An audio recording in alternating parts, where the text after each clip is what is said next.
టాలీవుడ్ సినీ ఇండస్ట్రీలో అక్కినేని ఫ్యామిలీకి ఎంత మంచి పేరుందో అందరికీ తెలుసు. ఏఎన్ఆర్ తర్వాత ఆయన సినీ వారసత్వాన్ని ఆయన వారసుడు అక్కినేని నాగార్జున కొనసాగిస్తున్నారు. ఇకపోతే నాగార్జున రేంజ్లో ఆయన కొడుకులు నాగచైతన్య, అఖిల్ అక్కినేని సక్సెస్ కాలేదు అని చెప్పాలి. అటు ఆడదా పడదా సినిమాలో నాగచైతన్య పర్వాలేదు అనిపించిన అఖిల్ మాత్రం సక్సెస్ కోసం వెయిట్ చేస్తున్నారు. ఇదిలా ఉంటే సమంతతో నాగచైతన్య విడిపోయిన తర్వాత శోభితాను పెళ్లి చేసుకున్నారు. అయితే వివాహం తర్వాత భార్యతో కలిసి టూర్లు, వెకేషన్స్ ఎంజాయ్ చేస్తున్నారు. అయితే ఇలాంటి సమయంలో నాగార్జున తన కోడలు శోభిత, కొడుకు నాగచైతన్యకి కండిషన్ పెడుతూనే స్ట్రిక్ట్ గా వార్నింగ్ కూడా ఇచ్చారట. ఈ విషయం తెలిసి అందరూ ఆశ్చర్యపోతున్నారు. అసలు నాగార్జున ఇలాంటి పనులు ఎప్పుడూ చేయరు. అలాంటిది ఎందుకు వీరికి కండిషన్ పెట్టారు? ఏం పెట్టారు? వీరికి వార్నింగ్ ఇవ్వాల్సిన పనే ఉంది. అసలు ఏం జరిగింది అనే విషయం వైరల్ గా మారింది. మరి అసలు విషయంలోకి వెళ్తే గత కొన్ని రోజులుగా శోభిత ధూళిపాల ప్రెగ్నెంట్ అంటూ ఒక వార్త హల్చల్ చేస్తోంది. అయితే ఈ వార్తపై అక్కినేని ఫ్యామిలీ స్పందించకపోవడంతో బహుశా ఇది నిజమే అంటూ కూడా జనాలు మాట్లాడుకుంటున్నారు.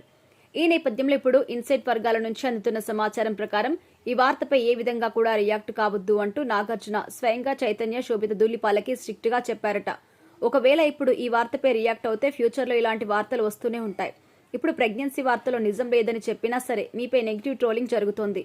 ఇప్పుడిప్పుడే చైతన్య కెరియర్ సెటిల్ అవుతున్న సమయంలో చైతన్య ఫ్యామిలీ పరంగా నెగిటివ్ కామెంట్స్ అందుకుంటుంటే ఆయన కెరియర్ కి మైనస్ గా ఉంటుంది. కాబట్టి ఎట్టి పరిస్థితుల్లో కూడా ఇలాంటి రూమర్స్ ఎన్నొచ్చినా స్పందించొద్దని కండిషన్ తో పాటు చిన్నపాటి వార్నింగ్ కూడా ఇచ్చారట నాగ్.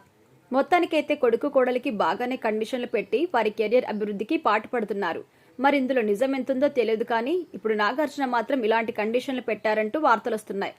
ఇక నాగార్జున విషయానికి వస్తే ప్రస్తుతం ధనుష్ కుబేరాతో పాటు రజనీకాంత్ హీరోగా నటిస్తున్న కూలీ సినిమాలో నటిస్తున్నారు. ఈ రెండు సినిమాలు కూడా త్వరలో ప్రేక్షకుల ముందుకు రాబోతున్నాయి. ఇకపోతే ఈయన తోటి హీరోస్ అంతా వరుసగా సినిమాలు చేసి బ్లాక్ బాస్టర్స్ అందుకుంటూ ఉంటే నాగార్జున మాత్రం ఇలా ఇతర హీరోల సినిమాలో క్యారెక్టర్ ఆర్టిస్టుల పాత్రలు చేస్తుండడంతో ఫ్యాన్స్ జీర్ణించుకోలేకపోతున్నారు. మరి నాగార్జున ఎప్పుడు మూవీ ప్రకటిస్తారో చూడాలి.